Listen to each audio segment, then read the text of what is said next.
tignan niyo yung dalawang yon. Sa tingin niyo, ano yung mas attractive sa dalawa? And gusto ko, mag-comment kayo dyan sa comment section natin kung ano mas attractive. Yung letter A o yung letter B. Naalala ko dati, ako yung tipong taong ang payat-payat ko na, tapos lalo nileg ko, yung neck ko. Sobrang liit ng neck ko dati. And one time, nakita ko sa picture, oh, nakulat ako. Sabi ko, ang liit pala ng neck ko.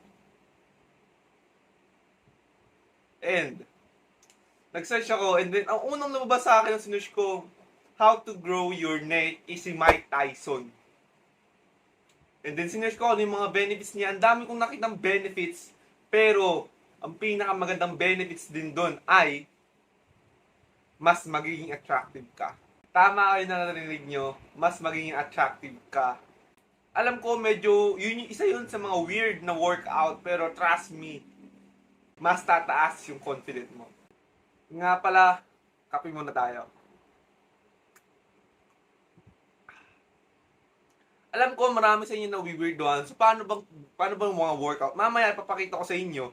Pero gusto ko muna sabihin sa inyo, mag-subscribe muna kayo para mas marami pa kayo makuwang content kung paano maging attractive at paano maging model looking.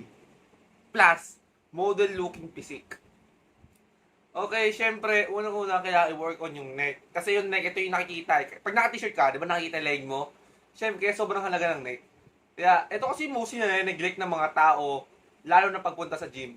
Pansinin niyo, maraming mga bodybuilder na maliit ang neck. Di ba? Kasi, hindi na work on to. Kasi ito, i-treat natin to as a normal muscle na kailangan mo i-work out and then kailangan mo i-recovery. Di ba? Ganon dapat. And alam ko sa inyo, marami rin magsasabi na baka ma-injured ka or hindi. Tandaan niyo mga pare, lahat ng muscle ay may risk na ma-injured ka.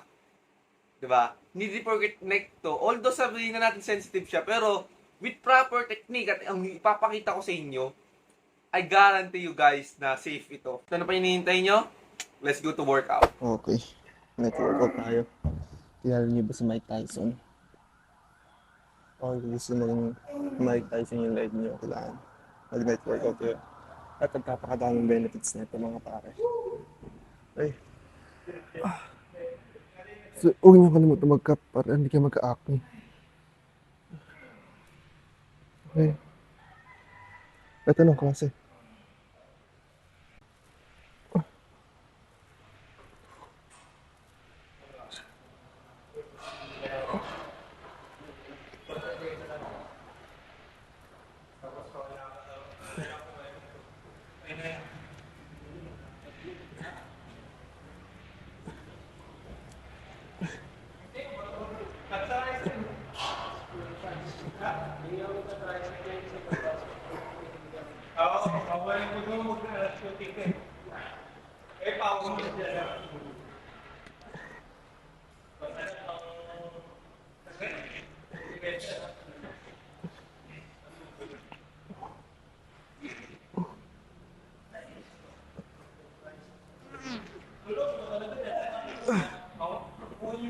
Kaya kung kilala mo si Mike Fury.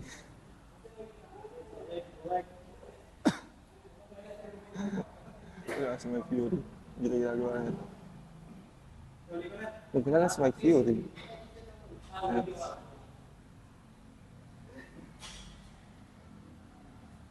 Ang importante ng neck. Kaya huwag niyo makakalimutan.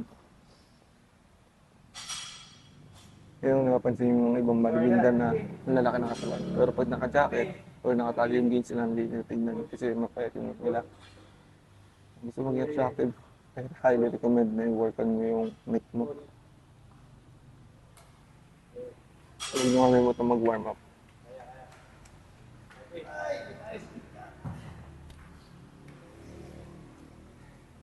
Woo!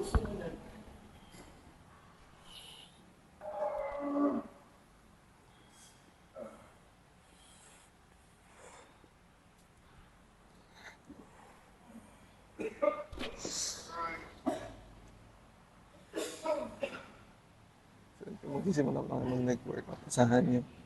Kasi mag-neck workout para stiff neck. Sobrang sakit. Pero sobrang worth it niya. So, bali ito na yung last workout yung sinabi sa upper body natin. So, sinama ko kay Nick. Kahit paano hindi siya nare-neglect. Yung mga nare-neglect kasi mga beer dents, mga neck, yung mga muso nare-neglect. Huwag nyo kalimutan mag-like. Huwag kayo mag-video dito kasi sensitive ng leg natin. So, as much as possible, kailangan magaan lang. Diba?